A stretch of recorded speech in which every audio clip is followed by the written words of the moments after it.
Hello, namaste everyone. I am Ladkeswor. This is my YouTube channel for information and innovation. Like, comment and share. Balthali Village Resort यो ठाउँबाट जान्छ। यस प्रकार हामी देख्न सक्छौं भने अहिले हामी बल्थली माउन्टेन रिसोर्टमा जाँदै छौं। बागेश्वरी विद्यालय र कलेजको आयोजनामा आज भेटघाट कार्यक्रममा छौं। भक्तपुरको च्यामासिङबाट करिब 1 घण्टाको समय लगाएर हामीले यो ठाउँमा आइपुगेका छौं। 1 घण्टाको बाटोमा बन्नुपर्छ गाडीमा चढेर। अहिले 8:15 भन्दा पनि 8:30 को समयमा दुईटा गाडी आइसकेको छ। यहाँ बल्थली माउन्टेन रिसोर्ट पुग्ने बित्तिकै सबैको सिंगल फोटो खिच्नको लागि तयार हाम्रो सुनिल सर। यो नि तरिका ल ल यसरी आज यो मुस्कान हाँसोका साथ हामी एउटा फोटो खिच्ने तर्खरमा छौं। म यहाँ बीचमा उभो जस्तो लाग्छ। यस प्रकार हामी फोटो खिच्दै छौं। सरहरुको नाम बताइदिनु होला। रबिन सुवाल, म पुनिराम लुचे, राजु सुकाङ, हजुर सर, म चाहिँ विकास तजले, प्रवीण तजले, म आफै मङ्गल सर, हजुर एमआर खाइटु, हजुर नाम भन्नुस्। केला नाम भन्नुस् न। तपाईलाई एकैछिन दृश्यावलोकन गर्दै देखाउँदै छु। उत्तरी भेगमा यस प्रकार, तर कुन हिमाल हो छुट्याउन गाह्रो छ। र यो गाउँ गणेश अनि अर्को एउटा कुन तीनटा हिमाल चाहिँ यो मध्यमा। यस प्रकार बिहानीको समयमा हामी माउन्टेन रेन्ज तर स्पष्ट देखिरहेको छैन कुन हिमाल कुन हो भनेर ठम्याउन गाह्रो भइरहेको अवस्था। बल्थली माउन्टेन रिसोर्टको मुख्य भागमा हामी जाँदै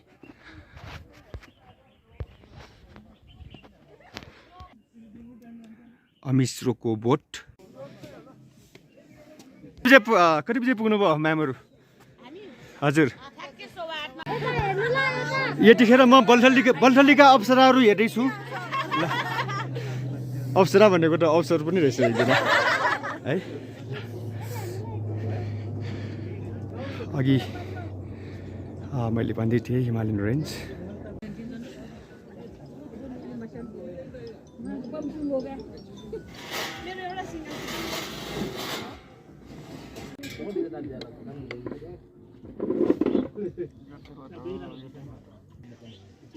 लप्सी यस प्रकार हामी देख्न सक्छौं, तर क्यामेराबाट त्यति राम्रो आएन जस्तो लाग्छ।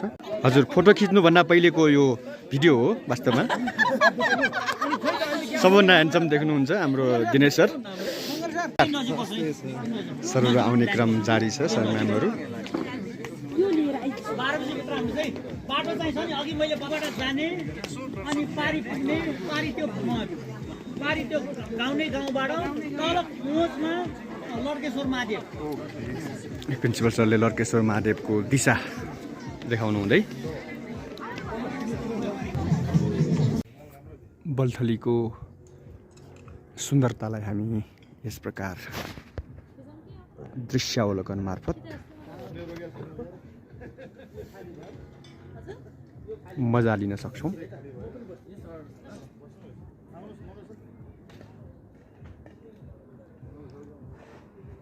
तामाङ बस्ती मैले त मङ्गलेश्वरमा त सुनेको त। नमस्ते। तपाईँ लप्सीको के बोट मात्र होइन, रुख मात्र होइन, के देख्न सक्नुहुन्छ? माथि हेर्नुहोस् त, लप्सी नै हो। हजुर र बाटोमा हामीले थुप्रै अमिश्रो पनि पायौँ। अमिश्रो हेर्नुहोस् त, बल्थली भिलेज रिसोर्ट हो। TRISUL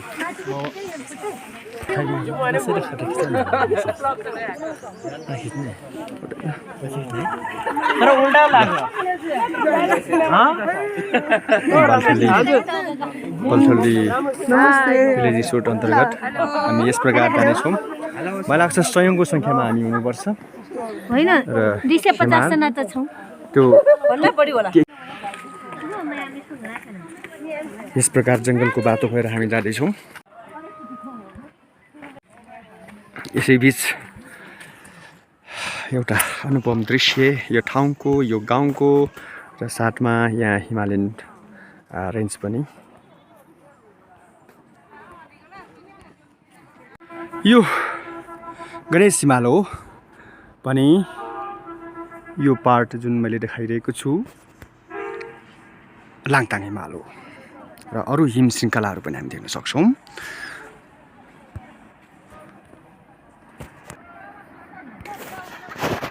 यसैबीच एउटा बाँदर पनि आएको अवस्था।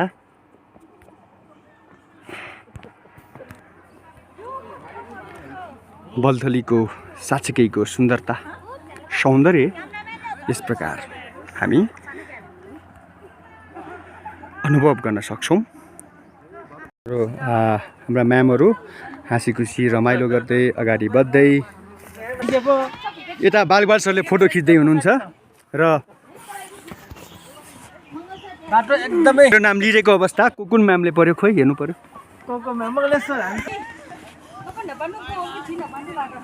ल धन्यवाद। हामी यो बाटोबाट आइराख्दाखेरि फेरि अर्को एउटा समूह यो बाटोबाट आएको हामीले भेट्यौँ। सबभन्दा पहिले पुरुषलाई पाएँ। कसरी बाटो बिर्से कि के हो? बाटो बिर्सेको होइन, हामी साँचो बाटोमै आएको, सत्य बाटोमा। ल अहिले नै बुढेसकाल सुरु भयो क्या मन्दिरा म्यामको? नमस्कार नमस्कार। ल यो चोकमा पुगिसकेपछि हामी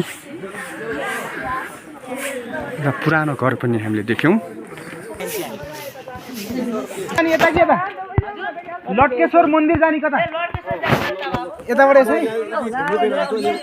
लड्केश्वर जाने बाटो देखाउँदै यो ठाउँमा स्थानीयले ल बालगोपाल सरको एउटा युवा जोस। ल सृजना म्यामको पनि हाँसो एउटा मुस्कानले संसार भन्नुहोस्। हजुर ल ल ल यसलाई सुन्तला भनिन्छ, अङ्ग्रेजीमा ओरेन्ज भनिन्छ अरे। र थुप्रै सुन्तलाहरू हामी यो बाटोमा यो ठाउँमा हामी पाउँछौँ। तपाईँ सुन्तला मात्र देख्न सक्नुहुन्छ, खान सक्नुहुन्न।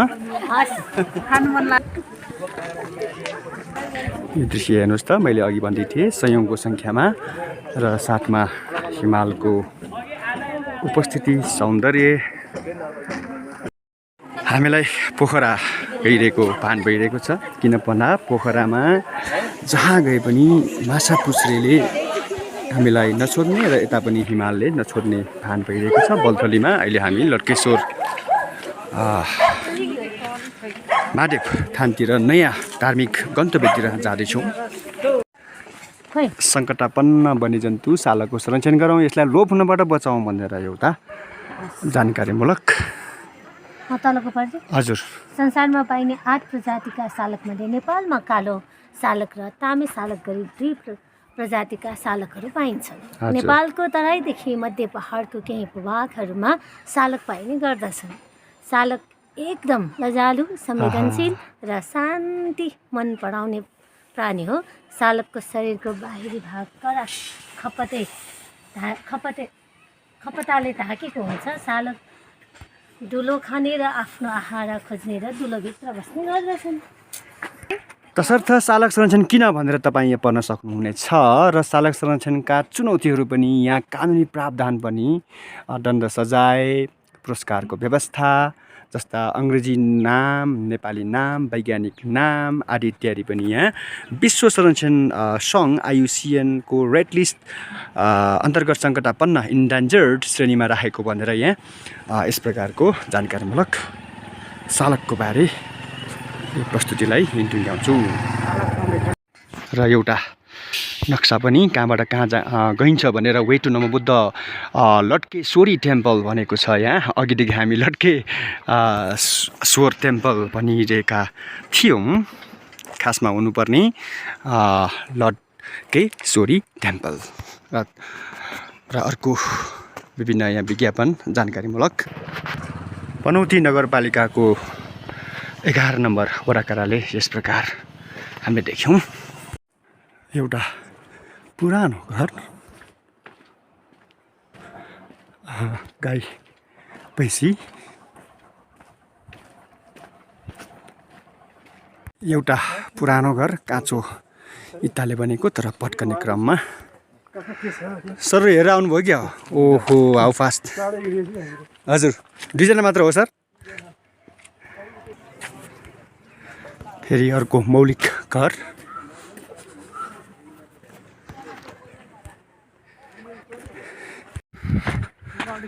लड्केश्वरी रहेछ हामी लड्केश्वर भन्यौँ त्यो नक्सामा हेर्दाखेरि र यहाँ श्री लड्केश्वर आधारभूत विद्यालय भनेर एउटा विद्यालय वडा नम्बर 11 स्थित यसरी एउटा विद्यालय पाउँदाखेरि एकजना शिक्षकको लागि एउटा छुट्टै आनन्द शिक्षक हुनुमा गर्व लाग्छ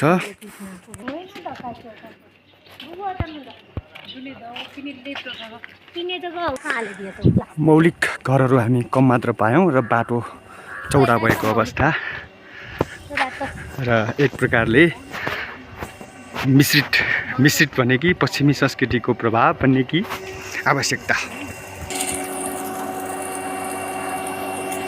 एउटा मिल पनि हामीले बाटोमा देख्यौँ लाग्छ यो मकै हुनुपर्छ कतिपय ठाउँमा हामीले आलु रोपिरहेको देख्यौँ भने यहाँ आलु रोप्नको लागि बिचमा यहाँ मल थुपारिरहेको पनि हामीले देख्यौँ भने यहाँ मकैको बोट र इन्धनको रूपमा सुकाउँदै त्रिशूल यहाँ हामीले यस प्रकार देख्न सक्छौँ यसको मतलब लड्केश्वर आउँदैछ जस्तो लाग्छ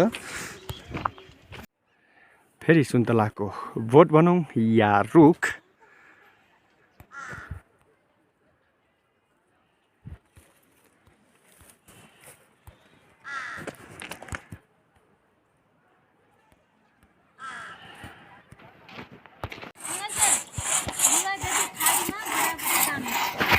आकाश बेलीले लागि बढी काम हुन्छ के मुसालाई मुसा आउने हाम्रो मुखमा मुसा हजुर हजुर त्यसको लागि काम एउटा जडीबुटी काम लाग्दो फलदायी राम्रो बनाउनको लागि कपाल सट्ट राम्रो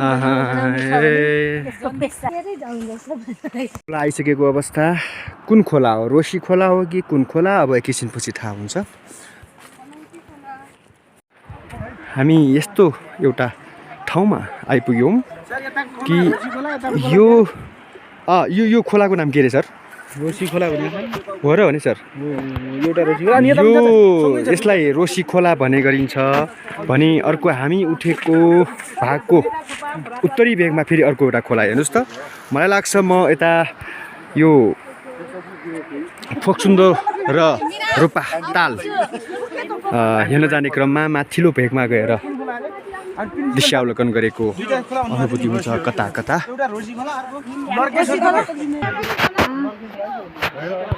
लड्केश्वरका हाम्रा म्यामहरू ल भिडियो खिच्नेको पनि म भिडियो खिच्दै हजुर ल ला भिडियोमा टुक्नु भयो रेकर्डेड एकदम राम्रो रहेछ म्यामहरू होइन कि खोला यो भिडमा एक्लो मान्छे बुढीसागरको बुकको म प्रचार गर्दै नवीन सर पो रहेछ हजुर लड्केश्वर यहाँबाट गइँदैन यहाँबाट राम्रो फोटो खिच्नको लागि मात्र यसरी यस प्रकार आइरहेका छौँ हामी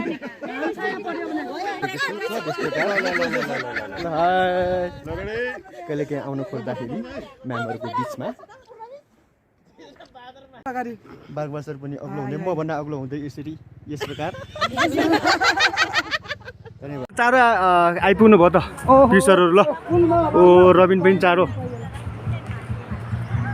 र यस प्रकार हामी चोलङ्गे पुल भएर लड्केश्वर होइन जाँदैछौँ यस प्रकार र एउटा पिकनिक स्पटको रूपमा पनि ल ल ल ल देखियो माथि देखियो ल ल टाइटानिक पोज पनि देखियो ल दौड यहाँ त्यहाँबाट जम्प गर्नुहोस् बाँकी कुरा म सम्हाल्छु रे के ल ल ल